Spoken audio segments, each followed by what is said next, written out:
Nicholas Oakley. I'm with the Center for Children and Youth Justice.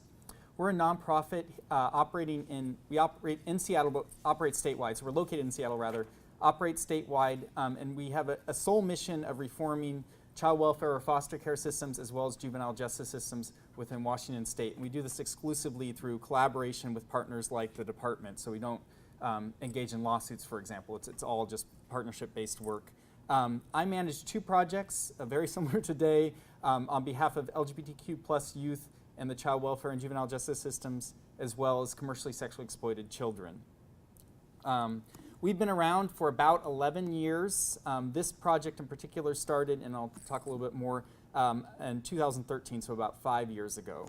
And before we get started, we just wanted to get a sense of who is in the room, so in terms of profession. So maybe there's so few of you, if you could just sort of shout out where you're coming from in terms of sectors or profession. Mental health counseling. Child psychiatry. Medical. LGBT and faith activism. Okay. Faith activism. Prevention education. I'm with the nonprofit. We do trans advocacy for youth. Okay. With our child welfare system in Southern California. Okay, wonderful. Thank you. Okay, education specialist. Wonderful.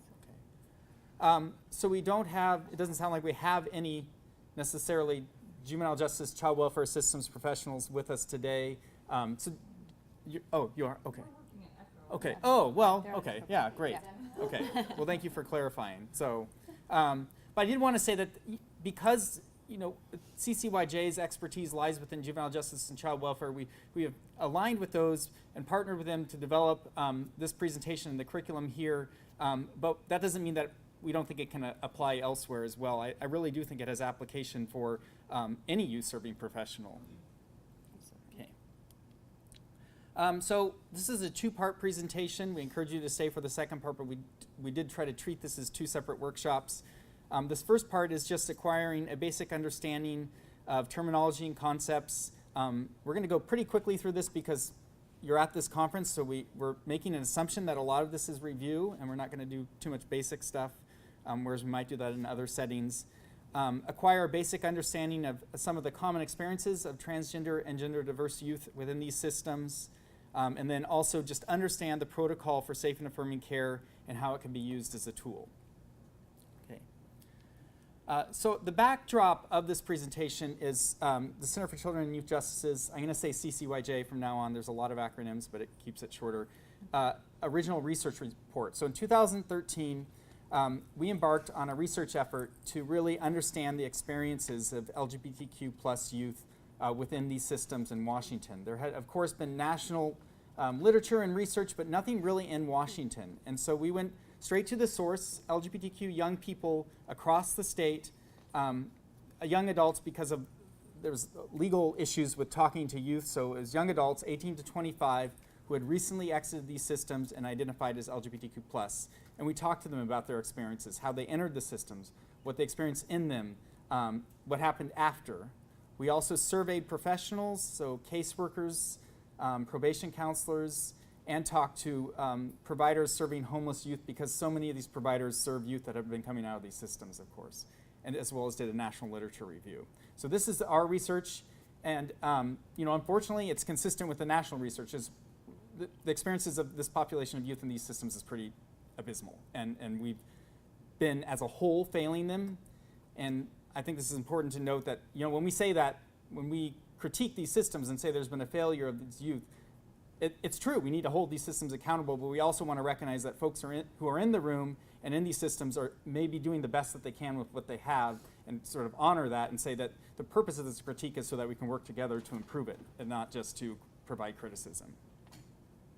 Did you have anything to add on that, Dave?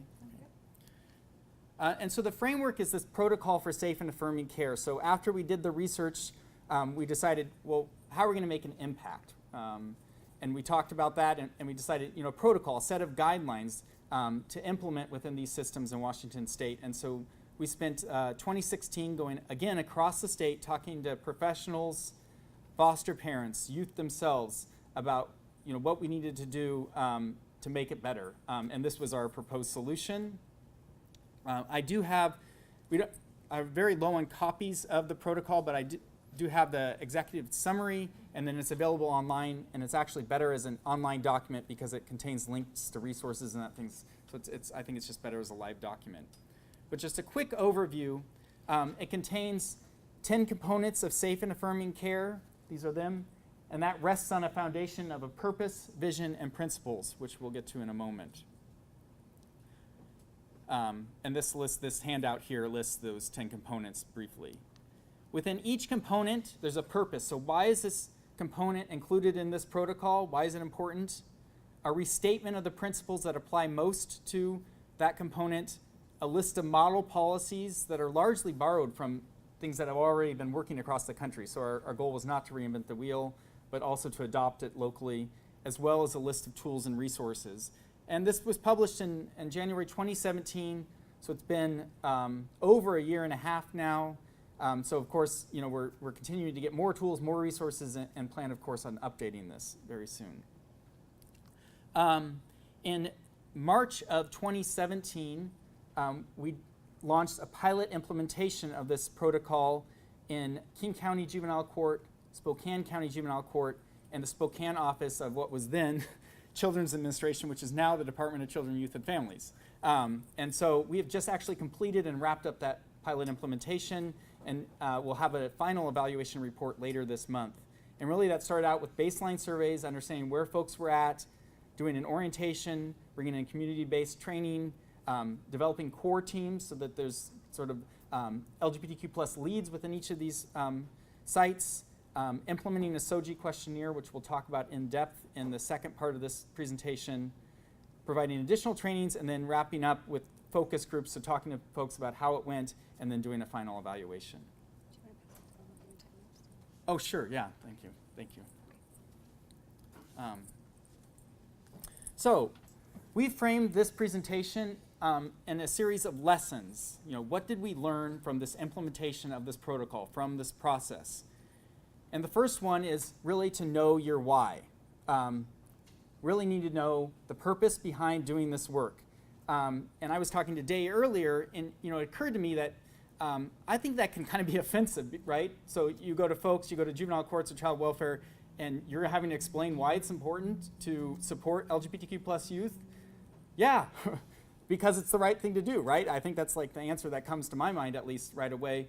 But the lesson is that we really do need to explain it to folks. If we want to change these systems, we have to explain the impact behind this work and really the purpose in specific efforts. Because initially, at least, a lot of what we got was like, well, why don't we just treat all kids the same? Because if they're equal rights, we should just treat all kids the same. And so it took a long time to work with folks and explain the reason why. But even more important than our why, we also wanted to help hear your perspectives and your purposes behind this. So we're going to do an activity in a moment. And I'll ask you to find a partner, and it's called the 9 Whys, and it's really getting at the core reason why we're doing this work. So I'm just going to model it for you with Day real quickly. So Day, what do you do to support transgender and gender diverse youth? Well, in child welfare, I develop and implement policy. I have statewide leads and provide case consultation and training for staff. So why do you do those things? Other than it being my job, because it's the right thing to do, is I do that because I want young children or children and youth in child welfare to feel supported and recognized for their whole selves. I know that, short answer.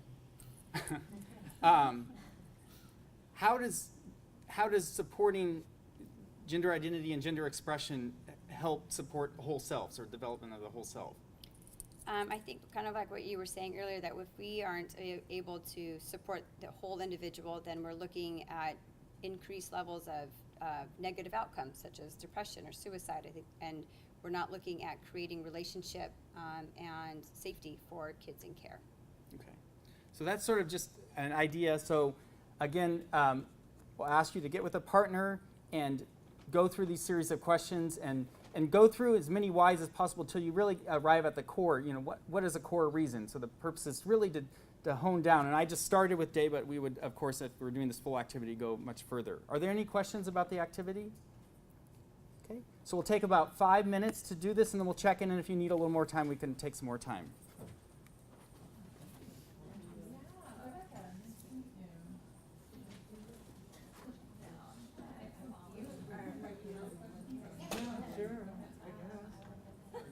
You'd like to join? Yeah, why not? So, just you and me? Yeah, I think so. I think we just follow the steps. Oh, no worries, let's do it.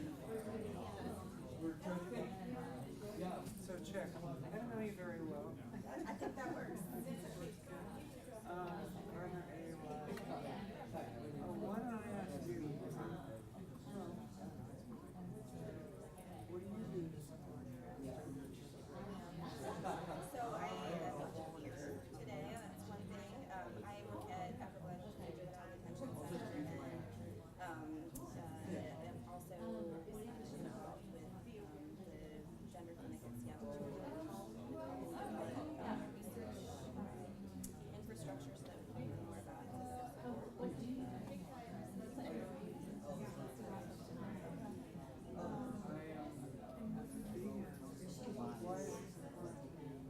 I think number one, I do see a lot of kids, especially system involved kids who are really struggling, and that's important. And then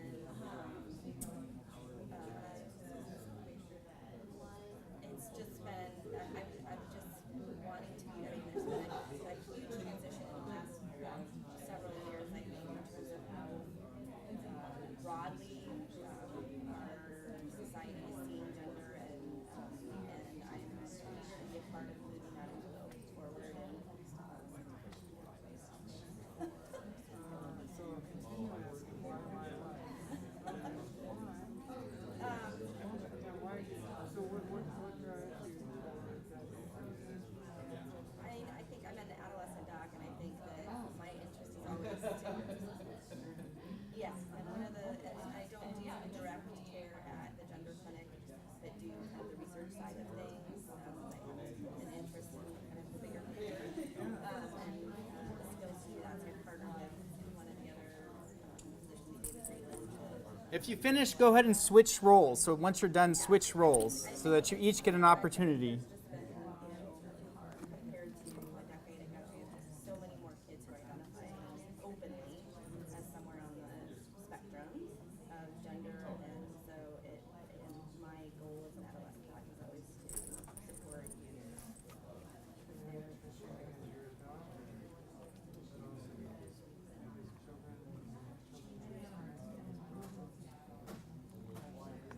Yeah, I mean, I think as an adolescent doc, my goal is always to support youth in general to be as healthy and happy as they can be in their adult lives, and I think this is a huge part of it for youth. So just trying to support that piece. Feeling like I need to work, especially with, I mean, I have some cases here today, especially with kids at the detention center where there's complex trauma histories and some folks on the team who are trepidatious with the word news. So figuring out how to move forward in care. Yeah, right. Okay, we'll take about 3 more minutes, so if you haven't switched yet, please go ahead and switch. Yeah. Okay, so what do you do to support just gender diversity? Well, one thing I've been seeing a lot is I think we can. not so many, but a few.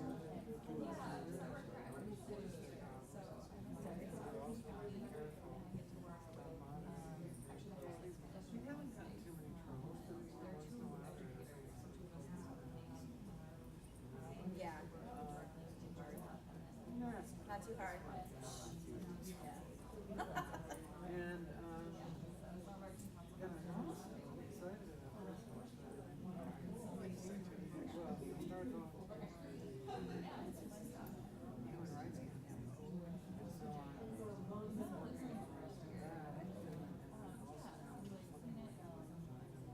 also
feel, it almost makes you feel like, that's not good enough.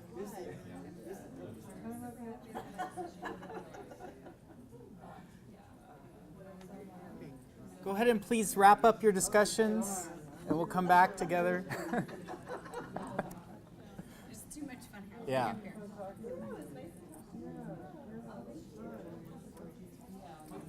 Okay, let's come back together as a group, please.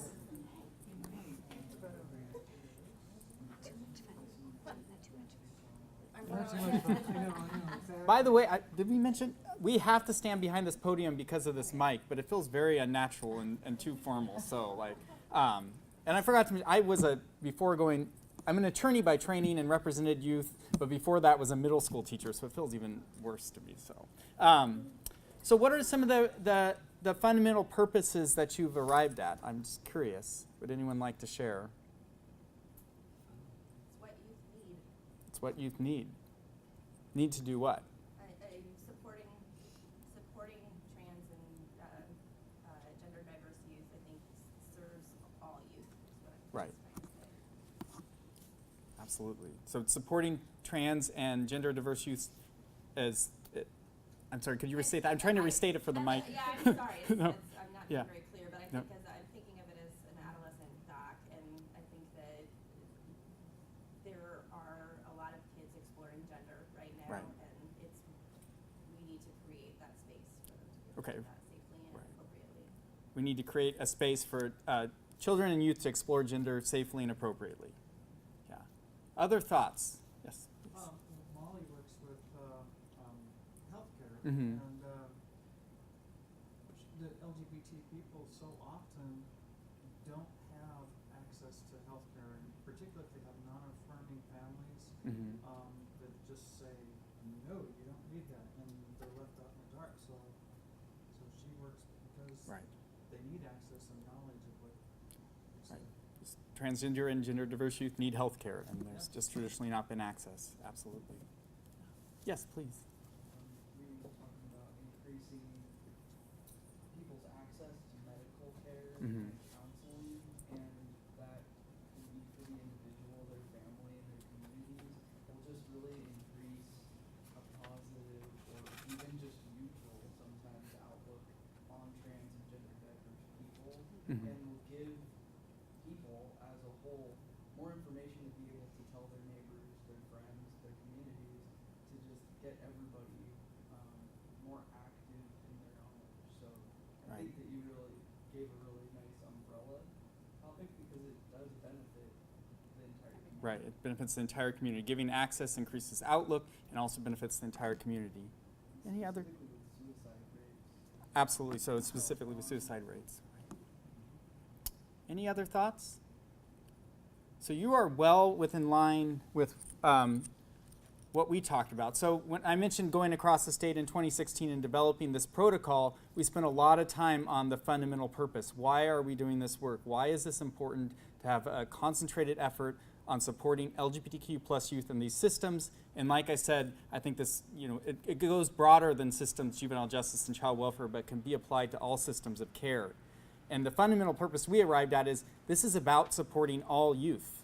But because LGBTQ plus youth have been traditionally marginalized, are disproportionately represented in these systems and mistreated, and unless and until we focus on LGBTQ plus youth, we're not serving all youth.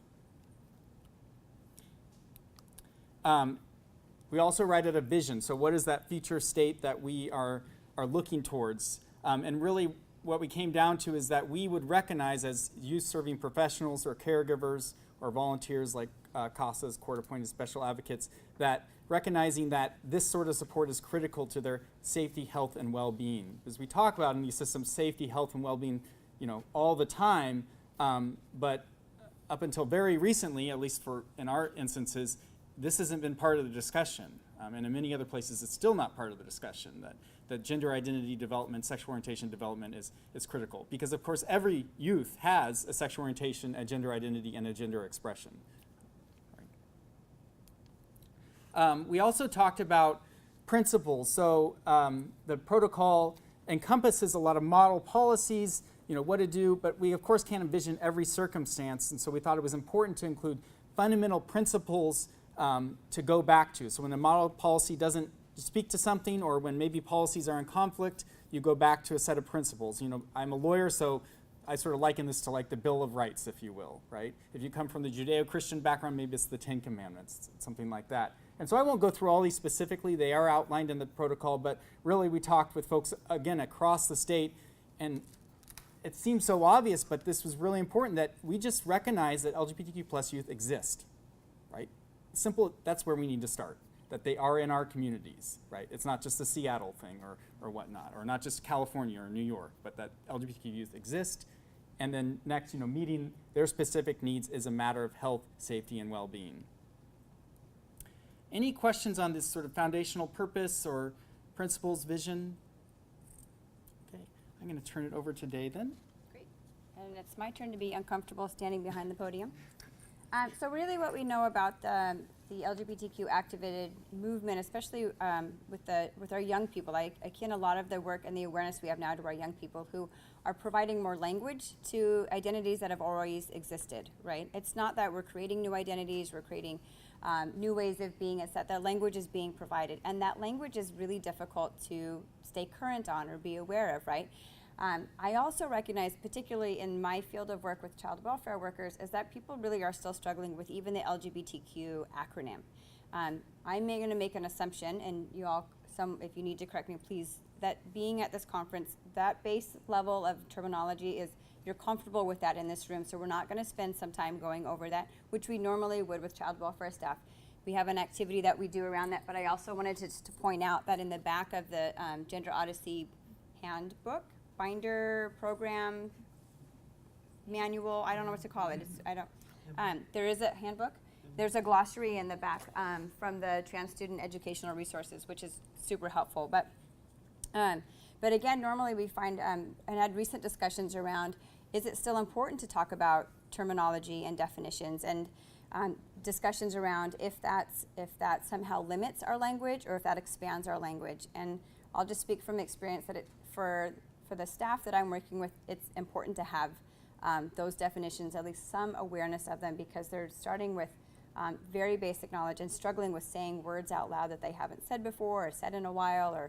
And so we're, inside the Office of Child Welfare, we're definitely going over some of those terminologies. But Nicholas had just talked about SOGI, and I, again, want to recognize that folks in the room, I'm making some level of assumption that folks are familiar with SOGI, the sexual orientation, gender identity, and expression, and that recognizing that it's the umbrella term that recognizes that everybody in the room has one. And from the standpoint that I'm at with moving this work inside child welfare, it helps to, for lack of better words, normalize people's experience, right? This is something that we all have in common. But really talking about that biological sex is really, I call it your bits. Like, it's really just talking about your bits. It's your anatomy. It's what your body parts are made out of. There's a new restaurant in Olympia called Bits, and I just haven't brought myself to go to it yet because I have this internal dialogue about going to Bits. But they look like they have some really cool stuff. Anyways, that's a side note. And then our gender identity is how we feel on the inside, right? What does that work for us? And again, I like cute clues on how to remember things. So identity and inside both start with I. So allowing folks to remember this is really about your internal side. If you're into astrology, you might say it's your moon sign, right? It reflects more of your internal self. Your gender expression being more about how you express yourself externally. So again, just linking the letter E in terms of how you communicate who you are with your appearance, including your dress or your mannerisms.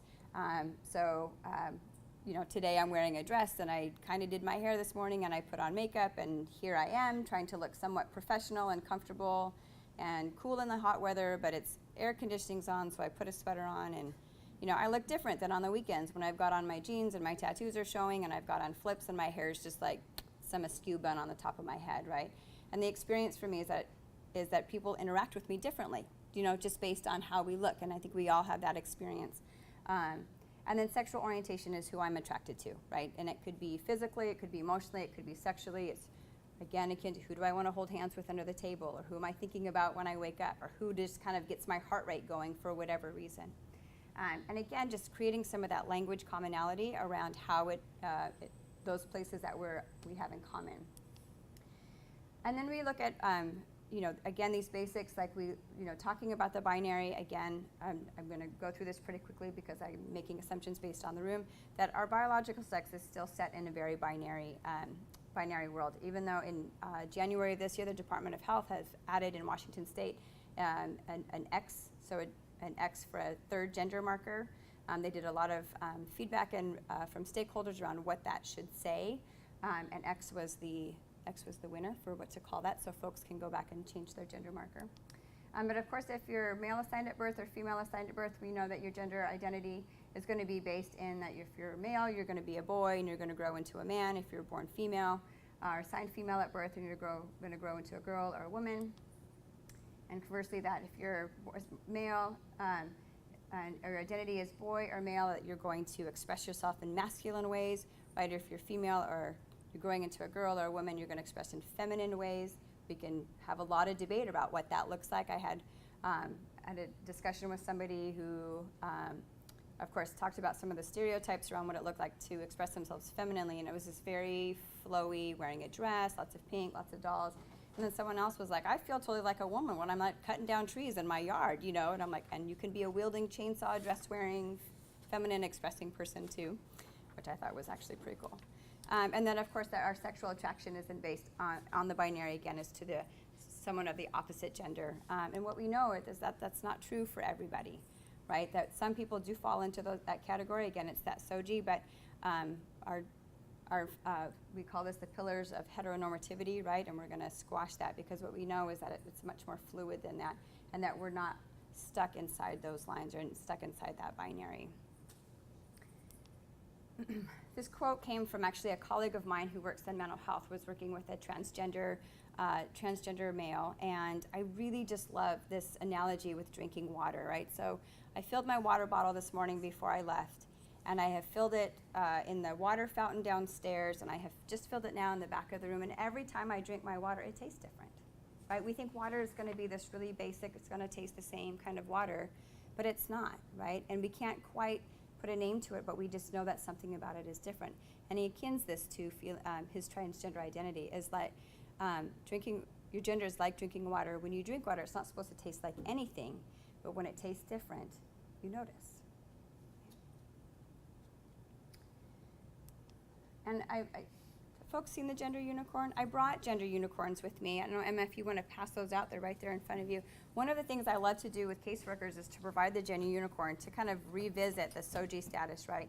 Because it creates this really beautiful, easy, accessible, all ages accessible visual, right? When I was training up in Everett, I'm now told that there's like a chain of gender unicorns all down the social worker cubes, right? So it feeds into how are we creating a safe environment.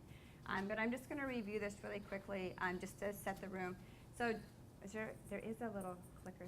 Can you see that? So the gender identity, again, is about where you're thinking, your gender expression. These green dots around the left represent that. Your sex assigned at birth, again, we talked about bits, and you see over here we've added intersex here to sex assigned at birth. The physically and emotionally attracted to sits indicated around the heart. And what we've done is we've taken the gender binary, the male and female columns, if you will, and we've moved them up along the spectrum. So here's a starting point, wherever your starting point might be, and everybody is going to, for the most part, to some level, sit on a different place on that spectrum, and they're going to be able to move up and down the spectrum. So I'll talk about myself because that's who I know best. So for gender identity, I would say I identify as female, male, or woman girl most of the time, but I feel strongly akin to also what folks might consider my male, or man, or my boy sides of things when I'm feeling that. Can I completely distinguish between the two? No. But I know that there are things that I either feel or I do that, so I might put myself on the left side of the spectrum here a little bit, but I know that I'm there. I'm still in a place of not quite sure how I fit on the other gender spectrum, and that's just my own questioning, if you will, or my own self-development. So I'm still back here at the very beginning. So you might find that over time that you move up and down the spectrum. And my expression, definitely I feel maybe a little more heavy on the feminine side, but I definitely can feel myself in the other expression and male expressions, usually when I'm not at work, which isn't, so I think about that, like what about that makes it easier for me to be at work or not, or how do I feel when I'm at work? Or do I use this feminine expression to open doors at work that may not normally be open if I appear differently? How people react with me. So this is just a great, I love this as a tool to help folks kind of, especially when we're working with young people, to maybe have that discussion about how do you see yourself, and talking about what those resources might be. Or it's just as simple as having it up in a place where young people, and I say young people, but I think the 30 and 40 and 70-year-olds in the room also were like, what is that? It's a super cute little unicorn, right? It opens up that discussion for folks. I know there's a Gender Unicorn 2.0 out, and there's some other graphics, but this is the one that I have found to be the most accessible by the broadest audience. So I prefer this one. Are there questions on this at all? So our lesson 3 is to sweat the small stuff. Who remembers that book, Don't Sweat the Small Stuff, right? It reminds me a lot about that old nursery rhyme that says, sticks and stones may break my bones, and I like to say, and names will always hurt me, right? We have moved away and minimized people's experience because we can't touch it, right? So we know that somebody in an abusive relationship, if you have a black eye, we're gonna see it, but if you've been verbally or abused or neglected, we can't quite see that the same way. So we don't give it as much weight sometimes. And I think that perception and that approach is changing. So we want you to sweat the small stuff. We want to take a look at what that means. So in this visual, tell me what you see that's the same about these pictures. And don't overthink it, because I know we're all professionals and really smart people in this room. What do you see that these two pictures have in common? There's a hole in the ground. Yes, thank you. I mean, I'm telling you, people are like, well, the color palette, there's people. I'm like, no, it's super simple, right? There's a hole in the ground, right? So, but these holes were caused 2 different ways. On this left side, you have an explosion. You have a one-time event. You have something that's dropped into the earth, and it has shattered it, and it's created this hole in the ground, right? So that might be equivalent to somebody, like a big event, right? Somebody getting kicked out of the house, right? Somebody coming out and being disowned by a close personal friend. Somebody experiencing some level of violence or bullying in school or at work, right? And on the right side, you have an erosion, also a hole in the ground. But this is where those microaggressions come in, right? You have somebody who is to care about a young person who says, I don't know how to help you. Or, I'm sorry, you want me to call you what? Right? Or, this is just a phase you're going through, right? Nicholas akins this to someone, you get a scratch on your hand, and then a scratch is manageable. But what if that scratch keeps getting scratched by sandpaper? What if somebody pours salt in that? What does that feel like? And I always think of Harry Potter. This is my reference, and I see smiles in the room, so I want to go with this, right? Professor Umbridge. Who remembers Professor Umbridge? Okay, I've got smiles. I'm going with enough people know. Remember when Harry had to write, I will not tell a lie? And every time his quill wrote, I will not tell a lie, it etched it into his hand till it bled over and over and over again. And I think about that, right? How does then the erosion, then those little bits underneath that we can't see, then start to build away? And of course, we have this big hole in the ground, right? And somebody's saying, I don't even understand what happened. I thought you were fine, right? Because we're still focused on the explosion because we think we can see that bomb that's dropping onto the earth rather than something underneath that's etching it away. And I just talked about microaggressions, and I think the room is so. I love this dude. I'm making an assumption about this dude. These quotes actually came directly from some of the transgender and gender diverse youth who participated in the focus groups that CCYJ led, right? So I just don't understand how to help you, right? And this one especially came from judges, and you can imagine what that courtroom experience is like, right? When somebody is standing there already vulnerable in front of a judge, and then another young person expressing that we're seen as an extra problem, right? So somehow this identity or this expression has added to somebody else's workload. It somehow made it more difficult for whatever reason, right? So that goes back to who owns the problem, right? And that the identity, I love this, I think this person's in a march. I don't know if this person is in a march, but I'm envisioning this person is in a march, right? That our identity is not defiant. That because of who that they are, Again, the quotes are, we're on a shorter leash, right? We're going to be looking more for troublemakers. We're going to be looking more for ways that person's needs are inconvenienced. Even when in working in child welfare, and a couple of you I know are in the medical community and have talked about resources in the medical community where all children in care have now moved under one managed system, right? So Coordinated Care of Washington. And Coordinated Care has transgender supportive and affirming services. So if you're under 18, you have access to hormone blockers. There's some steps in here, so I'm making it simple. But you have access to hormone blockers, you have access to hormone replacement therapies, you have access to binders, you have access to mental health, if that's the need that you want, right? Super big deal, right, for kids in care as we're doing that. And I think about one of the feedback I kept getting from staff when I was training was like, what does that mean I have to do? I was like, oh, well, one, it's not about you, so let's start there. And two, it means you have to pick up the phone and call Coordinated Care and say, I would like to access trans affirming services on behalf of one of my, clients or one of the people that I'm working with. You have to make one phone call, and then Coordinated Care will pick up from there and work with that young person, right? But thinking about that messaging where I have room definitely for folks to say, okay, what does that mean for me? But when the response is like, does this mean more work? Right, and you have that whole demeanor that comes with it. It's very defeating, even just as a colleague. So what does that look like for our young people? I think I'm just going to wrap up my thoughts there. So we have another activity. I know we break you up, we put you together, we're going to break you up, we're going to put you back together. And this activity you may have done before. It's about practicing pronouns.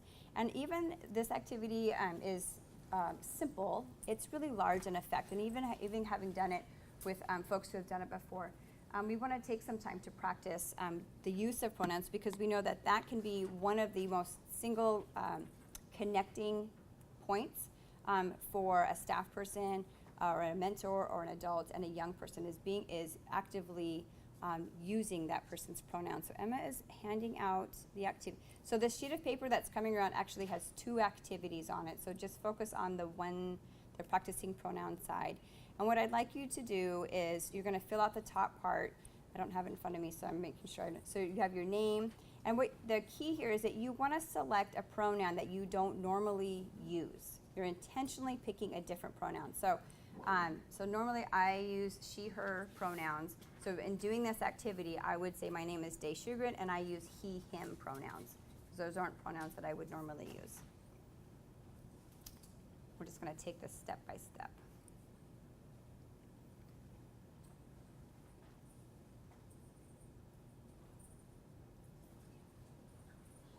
I have a couple extra pens up here if people need pens too. I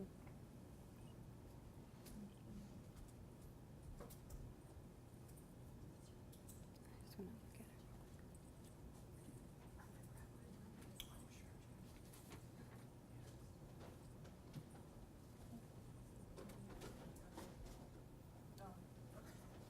it. Yeah, right. So that's the hard part, is you how to pick pronouns. Am I supposed to do this part too?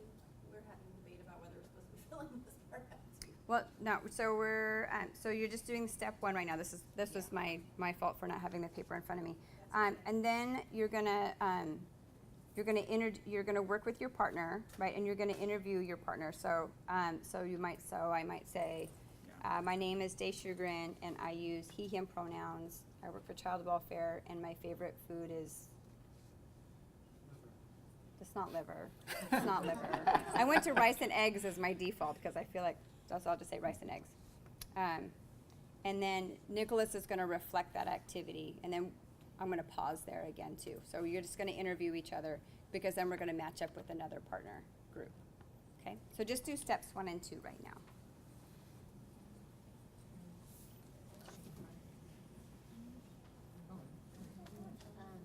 There's a microphone over here. Yeah.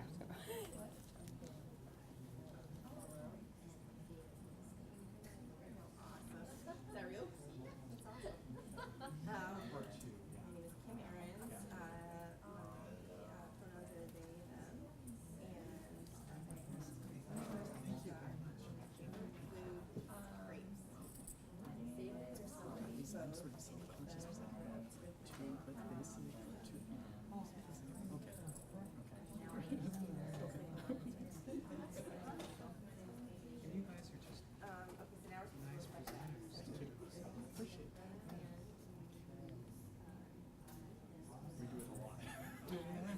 old.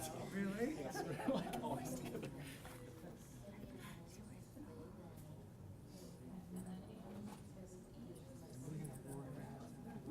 Yeah, a few more.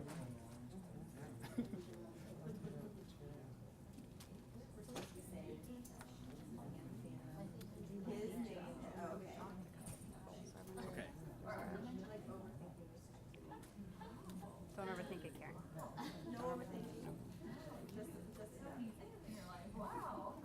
So it sounds like we're kind of wrapping up. So then, so now what you want to do is you want to have one pair hook up appropriately with another pair, right? And you're going to introduce your partner to the other pair of people. I'm getting nods. I'm going to say the answer. 2 and 2, face to face. And you're going to introduce your partner. Okay, I can go first. Carrie Ann, those activities, Carrie Ann's this activity, Carrie's pronouns, Carrie Ann's pronouns are they and them, and they are an engineer and they love food. Yeah, you are. Coastal City.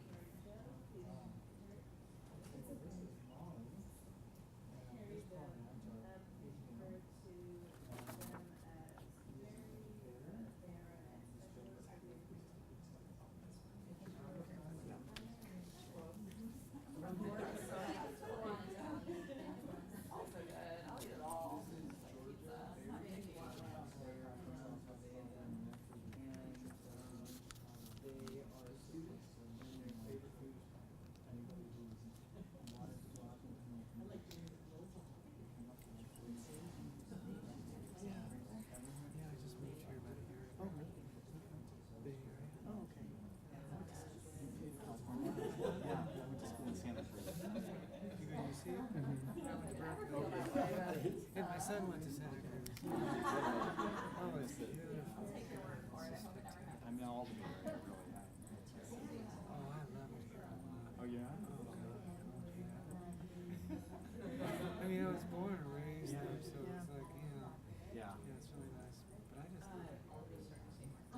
Do you live in UC? Yeah, I do. Yeah, I was raised outside of Sacramento, so. Oh, really? Where are you? Folsom. Oh, okay. Yeah, it's a small.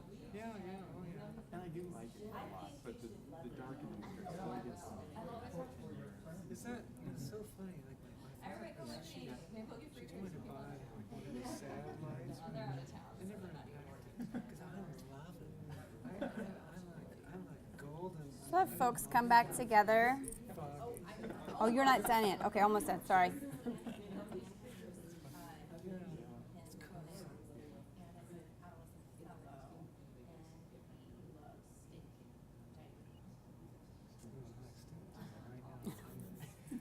It's a hard activity to do before lunch. Yeah.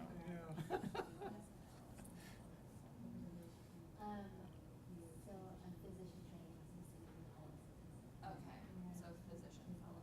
Yes. Fellowships can be This is anything. so true. Like everywhere and anything.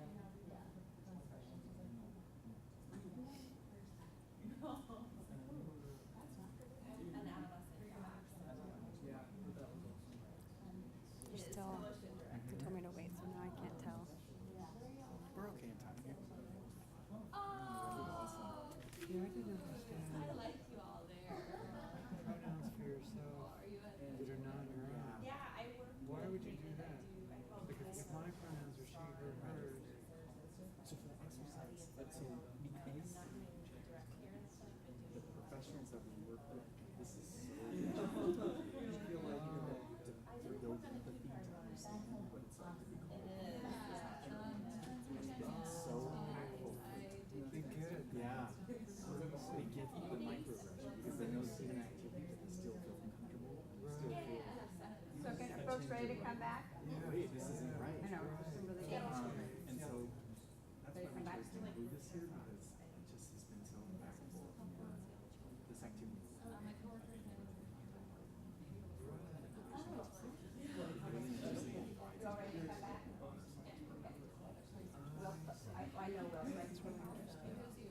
Yeah.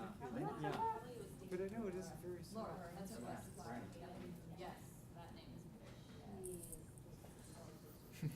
So I'm gonna bring us. No, I know. It's a sorry not sorry moment where I'm like, there's really great networking happening because of the activity, and I don't want to minimize that as well. So let's talk about how the activity happened. Even listening to Emma's response up here to Nicholas, like, why are we doing this? But how was it to be introduced by a pronoun that isn't yours? It's different. Can you tell me a little bit more about that? Stay by the mic. Yeah. Well, I have a non-existent understanding, but a very basic understanding, and my big hang-up was they, them, there is plural, so it was very challenging for me to identify a plural word as one person. So, yeah. And I dealt with that for an entire year at Evergreen, so I'm trying to retrain myself, but it's challenging. It is challenging. At Evergreen State College, making an assumption. Okay. Yeah, it is challenging when the they, them is rooted in a plural, and it needs to be adapted to be a singular term. Yeah, definitely is different that way. How does that feel? Grammatically incorrect. Grammatically incorrect. It's one of those things that, because I've had very understanding and amazing people to work with over the last year, it's something that they don't expect me to be perfect, and they know that I'm trying, and everybody who those little microaggressions have affected Mm-hmm. have been, I'm sorry, and they want to help me get better. To So move it's on. been an awesome experience. This, though, as introducing me as they, them, there, was like, what does that really mean? So, We're trying to re-simulate, right? That I'll name it angst or discomfort around around being mispronounced, and then how might it work? So I think you and Will were partners, right? So if you use Will's wrong pronouns, then how does that feel for Will, right? What does that relationship look like? And oftentimes professionals, that's one place that we know that it continues to lack that connection, right? And so you have this discourse where you have the adult saying, I don't know why they won't connect with me. I'm trying to do all these things, and I'm trying to be this supportive person, and I'm trying to provide all these services. And you have the young person saying, they don't even see me, right? So this activity can be challenging that way and can bring up some of that discomfort around that. Other thoughts about your experience in this activity? Yeah. I think I feel like I actually should have gone with different pronouns because I went with they, them, or they, their, them. And for me, it seemed inclusive because Mm-hmm. as a female, like, or as a gender female, like, it seemed inclusive. Like, I wouldn't feel weird if someone was referring to them or to me as that because it's inclusive. But in order to get the full experience, I should have chosen he. Right. No, and that's some great awareness around that too, and that's deliberately why, and I see you, why I don't choose the they, them when I do the example, because I feel like they, them is in some ways a very neutral, like if I'm not sure, I'm going to default to they, them, so it can feel inclusive that way.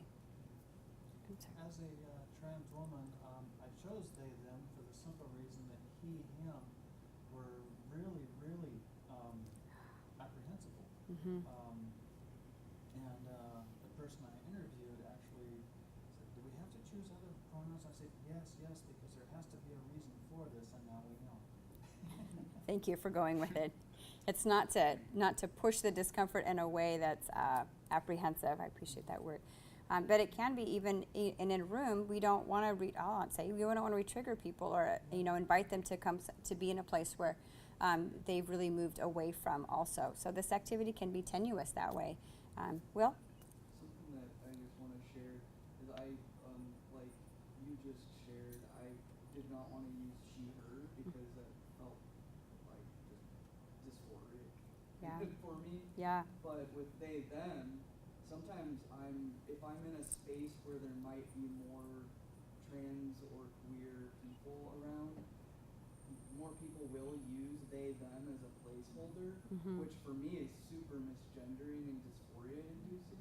Okay. Because it's like, oh, you're looking at me and assessing me and thinking that I'm not a man.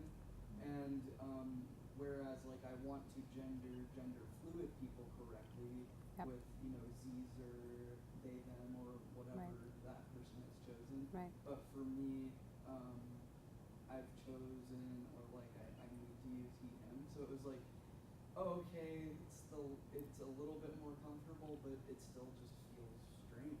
Yeah. Yeah. even in an activity where I kind of knew what was coming. It does feel strange, and I think part of that, your partner, and I apologize, I don't know your name, Georgia, thank you. One of the things that you talked about is how do we correct, right? Because, I mean, you provided a great example of how the they, them pronouns, and I think other folks in the room too, how that can be even interpreted differently, right? And what that, we can't make those assumptions, so it begs that we need to ask the question simply and respectfully, and then when we misgender or make a mistake, that we have room to, I'll say, autocorrect and move on, right? Because there's a lot of space where people will get stuck in spending a lot of time pontificating about apologies, and I'm really sorry, and I never meant to do that, and I hope you don't hate me, and I'll da-da-da-da, and you're just like, just stop, like, it's okay, like, just stop and move on with that. So I appreciate that point as well. We're gonna move, are there any other questions about this activity or things that people want to share around their experience? Okay. Okay, so the next lesson. And again, you know, this first part of the session, really what we're doing is sort of showing for you the core training components that we provided to the professionals we've been working with in the pilot and going over that. So for some of you, I imagine maybe it seems a little bit simple, but I think that's kind of the ultimate takeaway, is that these things are pretty simple in terms of what you need to do to change, right? They have a huge impact, so they're not simple in terms of like impact or importance, but simple in things in terms of what you need to do to change, like using someone's pronouns, right? But that has made a difference in these pilot sites that we've worked in and implemented this. So this lesson is we're guilty until proven innocent. And what this really means is, you know, when we talk to young people, the young adults and the focus groups, in their own words, you know, they've been burned so many times that when they walk into a space that's, you know, neutral, right, that I might read as neutral, like this, you know, beige, right, they're going to assume that it's not safe until proven otherwise. I think that's the key takeaway, that there has to be some affirmative, proactive demonstration that a space is safe and affirming from us, the professionals, the youth-serving professionals, before that youth is going to feel safer or more affirmed. That's a key takeaway. And so we came up with this just very short list, and again, simple, I think, but that makes a huge impact. And this has made a huge impact on our training. This is what we're getting folks to do, these simple things. And it really starts with a visual indicator. So, you know, no more just beige walls, but putting up a poster. And so we actually went back to youth and we had a poster design contest. And so this was designed by youth. And so this is in all of our sites. And we were happy to share the image if you'd like that. So starting with a poster, or in the child welfare case or foster care case, so many of the workers are very mobile, right? So they, we also have little pins, or Day actually has on the back of her phone something. So it's just some indicator, right? Super simple, right? Like, Yeah, are we supposed yeah. to look at the camera? Or not look at the camera? And even for me, you know, just to personally share, I've been with Kaiser for a while, going to Kaiser for treatment for a while, and I noticed it was just beige exam rooms. But the last time I think it was about, well, maybe it was a year ago, I went into the exam room, and there was like the tiniest little rainbow flag sticker on the cupboard, and that made a huge impact on me. It just automatically just was like, okay, no more anxiety, no more kind of worrying what this is, because they've made at least some affirmative statement.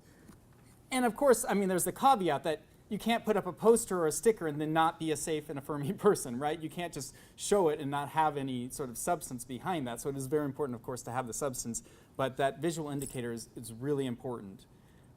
Next, we talk about affirming statements. So when these professionals meet youth, we ask them, you know, let youth know that you're there for everybody, right? It doesn't matter what your gender identity is, what your gender expression, your sexual orientation, you're there to support them. And provide ongoing reminders.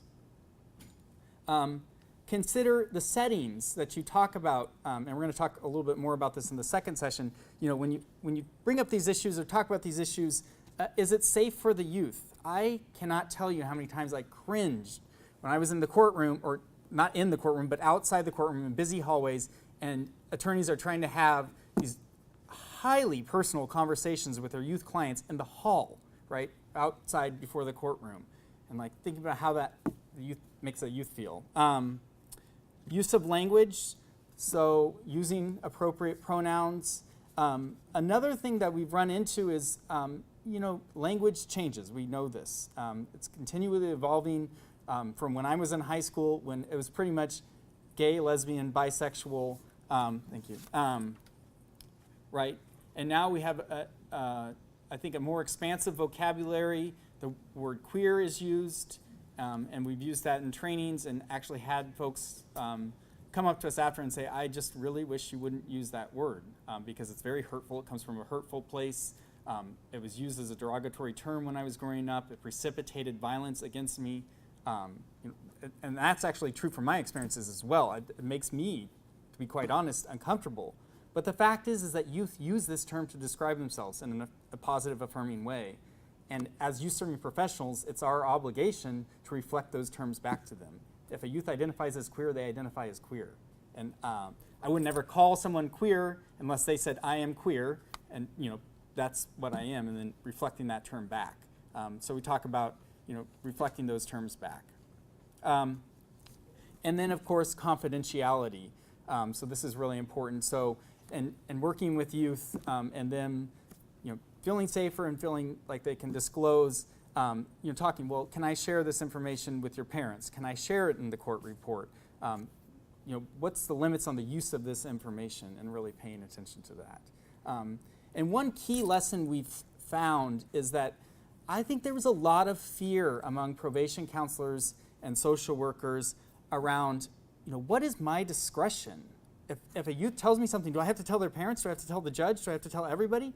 And there's actually a tremendous amount of discretion in terms of this youth has shared this to me, and I don't need to share it in the court report. I don't need to share it with the parents. I can have that relationship, and there can be these private things between me and the youth, right? And I think that's really important, and getting folks comfortable with that, because of course it's uncomfortable. It's like this, I have this information, I'm not clear on where the policy is. Can I share it? Can I not? And so that's why it's important, really important, to have leadership involved and leadership supporting staff and saying, no, you get to honor that and maintain that confidentiality. Another key finding of this project and implementing this protocol has been that it's never going to be successful unless we have leadership at the top saying we're going to support staff in doing these things. Again, there's that poster. We also wanted to talk about, just very briefly, not get too boring or dry, but about the law. And I think this is important here because not only are these the right things to do, but they're what the law requires. And so there's a few different laws and policies here. The first being the Prison Rape Elimination Act. So this is a federal law, and it applies to sort of difficult. My basic understanding is it's required for juvenile detention facilities operated by the state. So that would be like the long-term JR, which where youth are sent for more than 30 days, for years, months or years at a time. And it's optional for county-based facilities. And it's sort of ironic because what it requires is actually talking to youth about SOGI. And so in many cases, the juvenile detention facilities, which I think, there's a viewpoint that, and there is a lot of data saying, detention is not good for youth, but they've been out ahead on this issue, even before child welfare, even before juvenile probation, because they've been required to do it for a while. And it's screening, housing considerations. This is just sort of a brief overview. I don't want to go too much into it, but just say that that is there. And then deciding on a case-by-case basis, because one of the things we talked about a lot with youth was housing within the detention context, was housing and where to be housed, and uniform policies don't work because I think the professionals were what they were doing is using isolation for transgender youth because they said we need to keep you safe, right? That's a good motivation, but not really considering what is safety, right? And isolation not being very safe for youth. And then, sadly, at the same time, talking to transgender youth, and they said, yes, we were isolated, and us talking about, well, what would have been the better option, and them not really knowing either, and some self-isolating. So I think a lot more work needs to be done there. This is our Washington law against discrimination.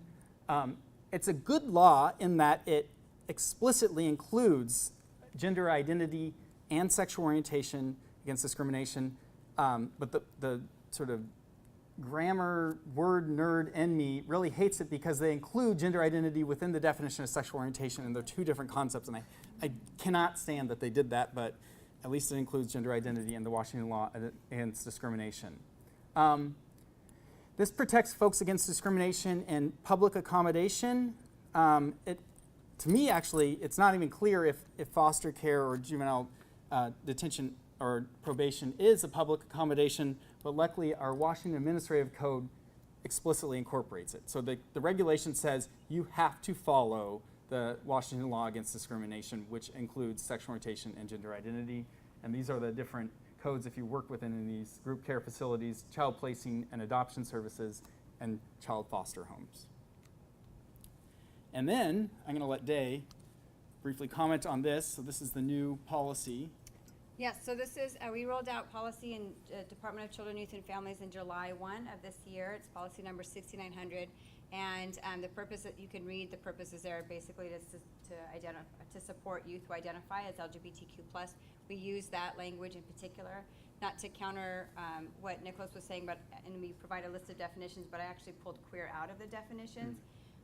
Because I know that it will get misused, and so we want to, when we're training staff, we want staff to reflect the terms that folks are using, but knowing that that word in particular can fall across the spectrum in many different ways, and because recognizing that child welfare staff are, in general, seem to be at a very basic level, we wanted to be conscious of that. But the policy speaks to recognizing and using, that's key, a young person's chosen name and pronouns. It talks about, in particular, allowing youth to dress and express themselves as they see fit, to date according to their preference. We've framed attending activities around kind of that same cultural framework that if youth want to engage in activities that reflect their LGBTQ+ identity, that staff and caregivers are required to follow through on that, and that's reflected in the WAC that was before that. Placement is also talked about in terms of talking and working with the youth, whether how they feel safe in placement. So if they are asking for an individual room and an individual room in a home is available, that we want to have that discussion. But if a young person is comfortable sharing rooms, and the Division of Licensed Resources is again sending out memos that youth can share rooms and not be discriminated against based on their LGBTQ status, and that youth have access to services such as the one I mentioned earlier, access to gender-affirming medical treatment. We'll support them in changing their names and their gender marker on their birth certificate. So we've really called out, again, some really basic pieces, and yet we've never called it out the same way that we've called it out now. So, and in rolling out the policy, we're also administering training statewide. So it's not a mandatory training, but it seems to be building a snowball of requests to have the training. So it's really exciting to be in OMAC. I don't know how many people know where OMAC is, doing LGBTQ+ training in OMAC, right? And also doing it in Spokane and Yakima and Everett and Kelso.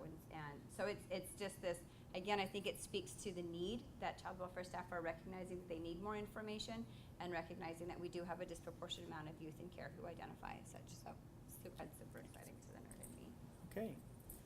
So to recap, our lessons in terms of building safer and more affirming systems for LGBTQ+ youth is, one, knowing the why and really having and articulating, even more importantly, the purpose behind that, and that really helps, right? Folks get invested, right? Folks are not going to be invested unless they know the purpose behind doing something. Two, knowing your terms and concepts. Three, sweating that small stuff. And four, really, honoring that we're guilty until proven innocent, meaning that we need to make the proactive steps. The burden is on us. So we are starting to wrap up this session. Are there any questions? Yes. Can you just remind us what the part 2 is going to cover? Sure. So part 2 is going to cover more about our experiences, which talking to youth about SOGI. So actually the SOGI questionnaire, because that really was the heart of the pilot, is when we actually had professionals say, you have to sit down with youth and talk to them about their sexual orientation and gender identity and expression and give them an opportunity to talk about who they are. And so we can go actually to those are the objectives. So understand the benefits and challenges of discussing that, reflect on the pilot implementations, implementation of that SOGI questionnaire, and then also identify and address concerns and give you an opportunity to strategize a little bit about how you can make your systems more safer and more affirming. Yes? Oh, yeah, I'm sorry. Did that answer your question? Yeah. Okay. Yeah, okay. I had a question. You made a very tiny statement at Mhm. one point. You said that incarceration is unhealthy or not good for youth, and you also said that like queer and trans youth are disproportionately incarcerated. So I'm wondering, what are the feelings within like this movement to change things and make the environment better for folks? Is this also working under a tenet of like maybe we shouldn't incarcerate youth at all? Because you said that was like bad for you. So if we're working towards creating an environment that's better for queer and Right. trans youth, shouldn't we also be trying to get rid of Right. incarceration? So I guess like, what's the feeling with where you work with that? Yeah. What's happening? Can you give a little info? Absolutely, and I think that's an important question, and I appreciate it a lot.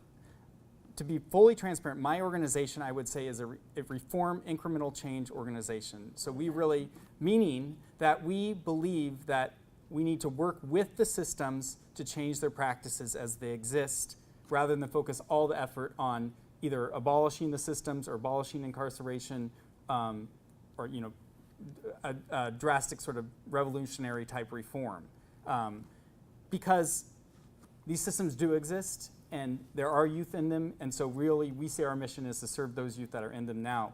That doesn't mean that personally outside the organization or even professionally within the organization that we don't appreciate external forces, because what external forces do when people protest against a juvenile detention facility, what that's doing is creating pressure on them to actually move reforms like this. So it's actually, I think, both have a place, personally speaking, I think both have a place in terms of, both strategies are valid.